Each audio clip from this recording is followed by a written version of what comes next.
बोलो जयकारा बोल मेरे श्री गुरु महाराज की जय। श्री सद्गुरुदेव भगवान की जय। गुरुमुखो, सद्गुरु के वचन हैं कि हे सेवक, तुम जो कभी कभी शीघ्र दुखी एवं उदासीन हो जाते हो, तो इससे यह प्रकट होता है कि अभी तुम में आत्मिक निर्बलता है और इच्छाओं का त्याग नहीं किया तथा स्वयं को पूर्णतः समर्पण नहीं किया। गई सो बीत गई, अब भविष्य में ध्यान रखो, तुम चिंता न करो। सद्गुरु शब्द के अतिरिक्त अन्य कुछ भी विचार न करो। तुम जो कार्य वर्षों में भी नहीं कर सकते, मालिक एक पल में कर देंगे। जीव की परीक्षा सुख में नहीं दुख में होती है और परीक्षा के पश्चात ही परिणाम निकलता है। जो दुख में धैर्य रखता है और मालिक पर विश्वास रखता है, वह ही मालिक की कृपा का पात्र बनता है। तुम्हारे पास यदि कोई सोच या चिंता आ जाए तो उसे अधिक समय न ठहरने दो। उसी समय कोई सद्शास्त्र पढ़ो या सेवा में शामिल हो जाओ, नहीं तो ध्यान करो या मालिक की महिमा के शब्द उच्च स्वर में गाना प्रारंभ कर दो, अथवा मालिक को मन में विचार करो और विचारों को, चिंता को शीघ्र ही वहाँ से भगा दो। तुम सद्गुरु को अंग संग समझो, वे अमर पुरुष सर्वत्र तुम्हारी सहायता करेंगे। तुम घबराओ नहीं, धैर्य को अपनाओ और सब कुछ उन पर छोड़ दो। हे सेवक, तुम प्रभु की लीला के संबंध में संशय न करो कि ऐसे क्यों किया या वैसे क्यों किया। तुम उनसे अधिक बुद्धिमान तो नहीं, यह तुम्हारी त्रिकालदर्शी दृष्टि तो नहीं है। तुम्हारा कर्तव्य है कि सदैव आज्ञाकारी व सेवक बनकर मौज में खुश रहो और उनकी कृपा के पात्र बन जाओ। प्रभु अपनी दया और मेहर से जीव को अपने साथ मिलाना चाहते हैं। जीव फिर भी माया के धोखे में आकर पल्ला छुड़ाना चाहता है, परंतु मालिक फिर भी दयालु है। जीवों पर हर समय कृपा दृष्टि करते रहते हैं और सद्मार्ग दर्शाकर अपनी ओर खींचते हैं। प्रभु के संतों की महिमा जीवा कैसे वर्णन कर सकती है। मन और बुद्धि उस बेअंत प्रभु का कैसे अंत पा सकती है।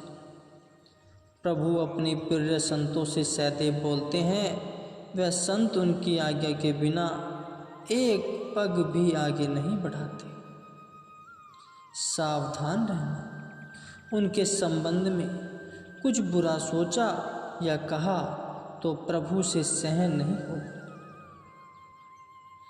जाति पाति और ऊंच नीच व्यर्थ की बातों में अपना समय नष्ट न करो। इससे अच्छा तो बैठकर नाम की कमाई करो, जिससे तुम मुक्त हो जाओ।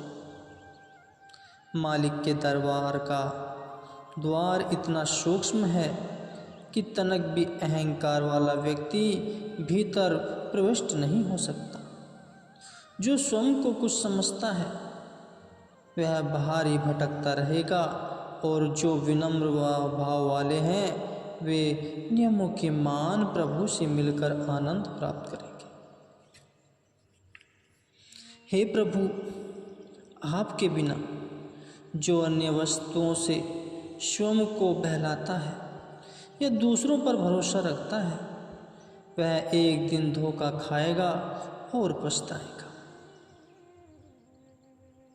हे सर्वव्यापक अंतर्यामी समर्थ प्रभु, आप ही यंत्र तंत्र मेरे सहायक हैं।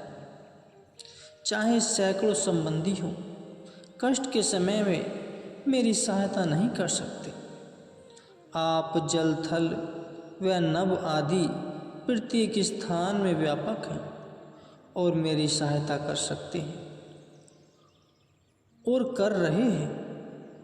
कठिन समय में खड़े चाहे सब हो जाएं, परंतु आपके सिवाय मेरी सहायता कोई भी नहीं कर सकता, क्योंकि उनकी इतनी पहुंच नहीं है।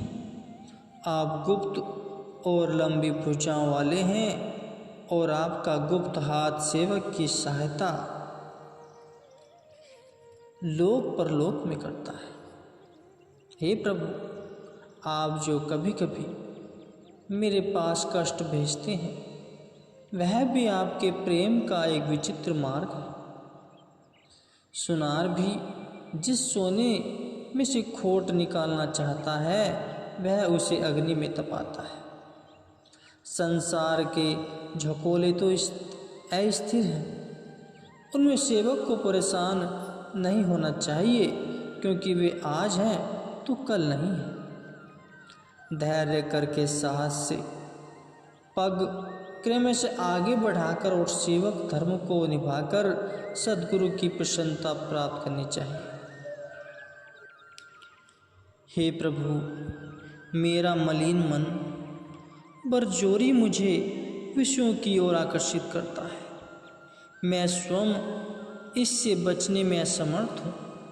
आपकी कृपा ही मुझे संसार की माया से बचा सकती है।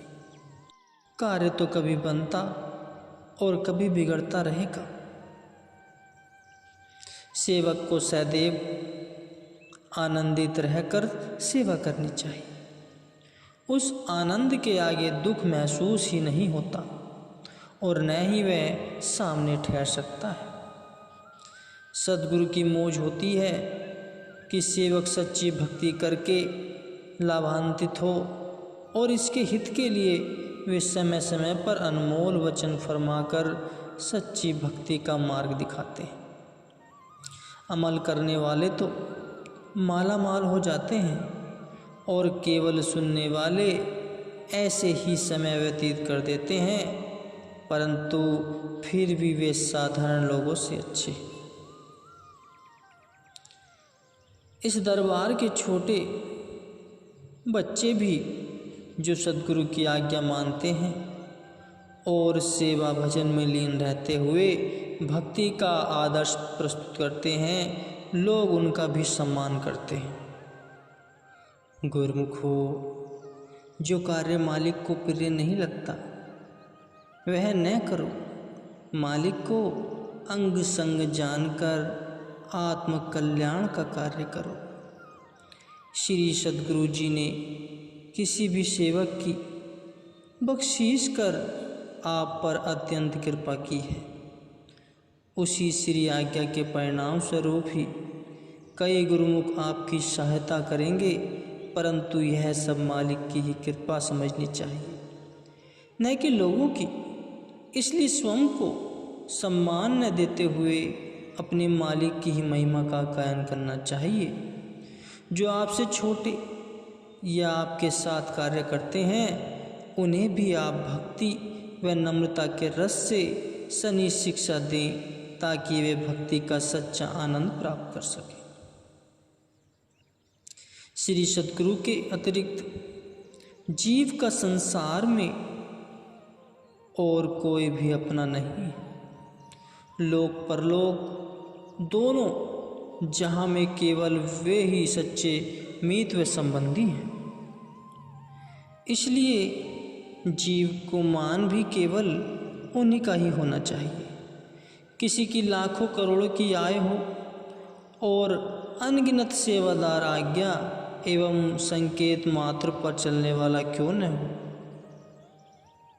किंतु यह निश्चय कर जानिए कि एक दिन सभी विलंग हो जाने हैं। छोटा हो बड़ा, प्रत्येक समझाते समय उनकी भलाई को ध्यान में रखते हुए सर्वदा धैर्य व दया को व्यवहार में लाना चाहिए। सेवा कार्य में दूसरा व्यक्ति या सहायक समविचार एवं समस्वभाव होना चाहिए।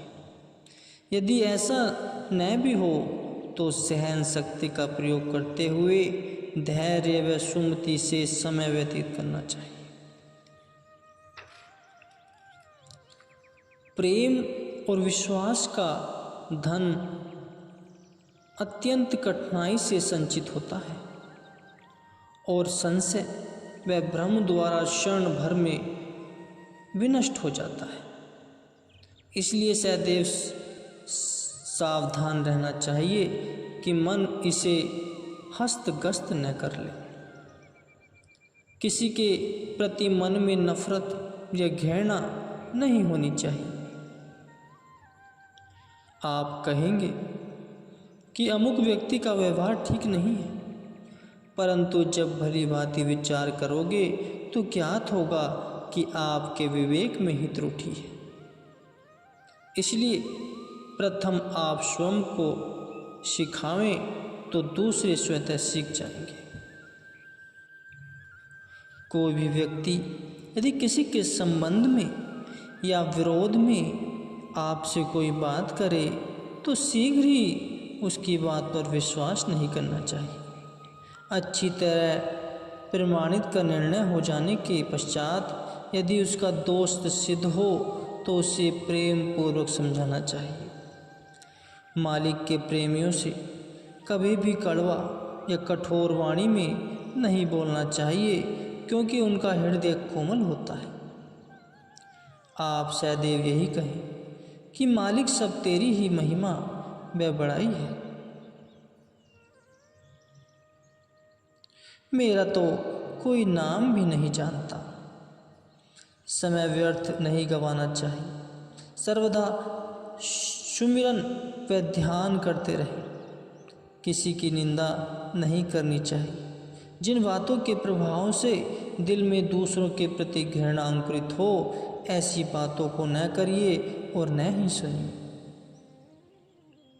जब कोई व्यक्ति आपकी बड़ाई या महिमा करे तो उसे सुनकर प्रसन्न नहीं होना चाहिए, क्योंकि जब तक आप उनके विचारों पर चलते रहेंगे तब तक तो वे बड़ाई करेंगे और जो ही सच्ची बात कहेंगे कि वे आपसे क्रोध हो जाएंगे। अन्य सब बातें विस्मित हो जाएं, परंतु श्री सद्गुरुदेव की आज्ञा विस्मित न हो।